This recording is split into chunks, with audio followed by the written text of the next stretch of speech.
Assalamualaikum warahmatullahi wabarakatuh. Halo teman-teman, ketemu lagi bareng aku Rina. Apa kabarnya kalian? Semoga selalu dalam keadaan baik-baik saja ya. Amin. Di hari pertama tahun baru 2022 ini, aku mau berdoa dulu. Bismillahirrahmanirrahim. Semoga keinginan, harapan, dan cita-cita teman-teman semua bisa terwujud dengan izin Allah Subhanahu wa Ta'ala. Jangan pernah lelah untuk terus berikhtiar, berusaha, dan berdoa ya, teman-teman.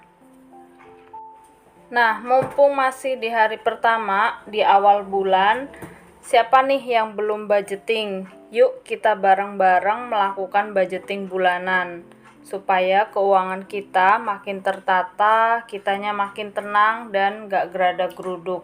Sebetulnya budgeting itu harusnya dilakukan kemarin-kemarin ya, tapi ini sesempatnya aku dan kebetulan, ya sebetulnya gak ada yang kebetulan di dunia ini ya, tapi qadarullah gitu ya, aku juga bukan orang yang gajian tiap bulan gitu, karena aku ibu rumah tangga dan pendapatannya juga pendapatan harian karena buka toko gitu ya, buka usaha, jadi nggak tentu gitu. Jadi buat kalian yang gajinya bulanan, ya pastikan bikin budgeting itu sebelum terima gaji. Jadi nanti saat terima gaji udah enak, udah ada daftar pengeluarannya, udah ada daftar yang mau dibayar sedetail mungkin gitu. Oke, jadi kita langsung mulai aja ya untuk budgeting bulan Januari 2022. Dan ini sesuaikan juga dengan kebutuhan kalian masing-masing ya, karena kan kebutuhan setiap individu, setiap keluarga, setiap insan yang bernyawa itu berbeda-beda. Jadi jangan terlalu memaksakan diri. Pokoknya sesuaikan dengan budget yang kita miliki dan anggaran juga yang realistis ya. Jangan melonjak gitu. Oke, sebelum memulai dengan kewajiban dan kebutuhan kita, aku mau mengingatkan teman-teman untuk selalu bersyukur, dan di sini wujud syukur kita itu adalah bentuknya dengan sedekah dan dengan apapun ya, tapi karena kita lagi ngomongin budgeting, jadi jangan lupa untuk selalu bersedekah minimal 2,5% dari pendapatan yang kita miliki lah ya. Kalau misalnya bisa lebih banyak ya alhamdulillah. Semoga keberkahan selalu meliputi kehidupan kita semua ya, karena kan kita hidup juga ingin mendapatkan ridho Allah, ingin mendapatkan keberkahan dari Allah. Jadi seberapapun yang kita terima ya kita harus mengeluarkan juga, karena sejatinya sedekah itu bukan untuk Allah gitu, tapi untuk kita sendiri. Allah itu gak butuh sedekah kita gitu, tapi kita yang membutuhkan sedekah untuk keberkahan dalam kehidupan kita.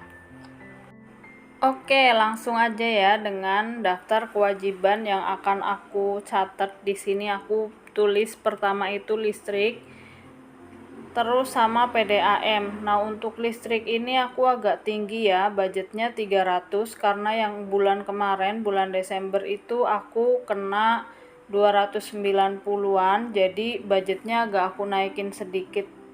Untuk PDAM 50.000, pulsa 100.000. Ini budgetnya aku naikin dari yang seharusnya ya, jadi biar jaga-jaga kalaupun nanti lebih bisa dimasukin ke tabungan. Selanjutnya SPP TK itu 50.000 dan SPP ngaji 30.000.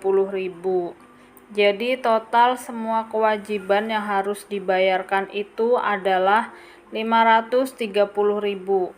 Nah, berhubung pendapatanku itu bukan pendapatan bulanan gitu ya, tapi harian, jadi aku akan prioritaskan dulu yang benar-benar mendesak. Kayak misalnya aku akan bayar SPP TK dulu dan SPP ngaji. Kayak listrik sama PDAM itu kan bisa menunggu sampai tanggal 20-an gitu, jadi masih bisa lah ya ditunda.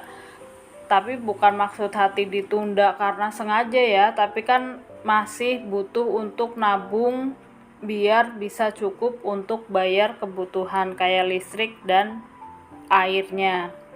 Nah, ini aku alhamdulillah dapat rezeki tak terduga. Jadi alhamdulillah aku kan punya pohon alpukat dan alpukatnya sudah mulai berbuah dan ini buahnya sudah bisa dijual dan ini baru aku antar 5 kilo ya. Jadi ada 115.000 dan besok-besok akan ada lagi pemasukan dari buah alpukat itu. Jadi nanti akan aku tabung, aku kumpulin untuk membayar kewajiban-kewajiban ini.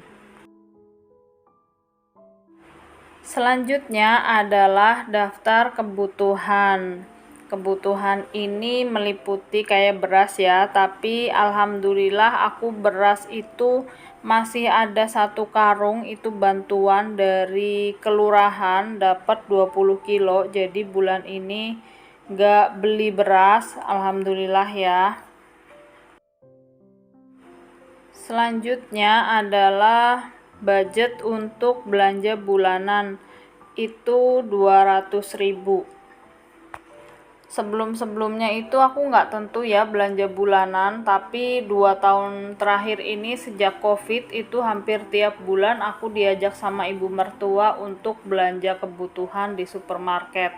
Jadi lumayan sih nebeng kendaraan gitu, nggak perlu berat-berat bawa. Terus selanjutnya untuk gas seperti biasa ya, gas itu 115.000, tapi di sini aku biasanya bisa dipakai sebulan lebih, 45 hari, 50 hari gitu sekitar itu. Jadi budgetnya aku bagi jadi 75.000 per bulan. Terus air galon juga sama, ini butuh 4, semuanya 60.000. Terus untuk belanja harian aku emang ada jatahnya ya, per hari itu 20.000, jadi total untuk sebulan adalah 600.000 ya, seperti yang kalian ketahui seperti biasa. Tapi aku belanjanya per 3 hari atau per 4 hari sekali supaya lebih hemat waktu juga, terus lebih hemat uang juga karena lebih terinci ya apa yang mau dibeli gitu. Jadi ini total kebutuhan itu ada 935.000 ya. Nah, ini kalau sudah terinci seperti ini kan gampang ya, enak, kita nanti tinggal bayar kalau udah ada uangnya. Apalagi kalau yang udah gajian itu lebih enak sih, tinggal pos-posin duitnya, tinggal langsung dibayar-bayar. Tapi berhubung aku gajiannya harian, jadi ya nunggu ada dulu uangnya, yang sabar. Sebetulnya aku juga udah pernah bikin ya cara mengatur gaji harian. Itu bisa pakai amplop, bisa pakai plastik, atau bisa pakai toples. Nanti linknya akan aku taruh di atas nih, kalian tinggal klik. Nah, tapi biar nggak repot kebanyakan amplop atau kebanyakan tempat, aku kasih ya sedikit gambaran lagi lah ya. Ini aku siapin di toko, minimal tiap hari itu ngisi 15.000. Jadi 15.000 kalau sebulan kekumpul itu kan jadi 450.000 di 1 bulan. Nah, itu dialokasikan nantinya untuk bayar listrik, bayar air, dan bayar gas. Kalau masih ada sisa ya nanti dimasukin ke tabungan lagi. Naruh uangnya dilebihin dari budgeting yang sudah ditulis tadi. Jadi syukur-syukur lebih, jangan sampai kurang. Kalau lebih kan bisa ditabung, kalau kurang ya masih ada simpanan lain sih sebetulnya. Jadi aku tuh sebagai ibu rumah tangga serimpilannya tuh banyak banget tapi sedikit-sedikit. Ya alhamdulillah ada lah gitu. Ada di dompet ini, ada di dompet itu, ada di toples ini, di toples itu gitu. Jadi banyak, sedikit-sedikit banyak, yang penting ada gitu. Kenapa nggak disatuin naruh tempatnya?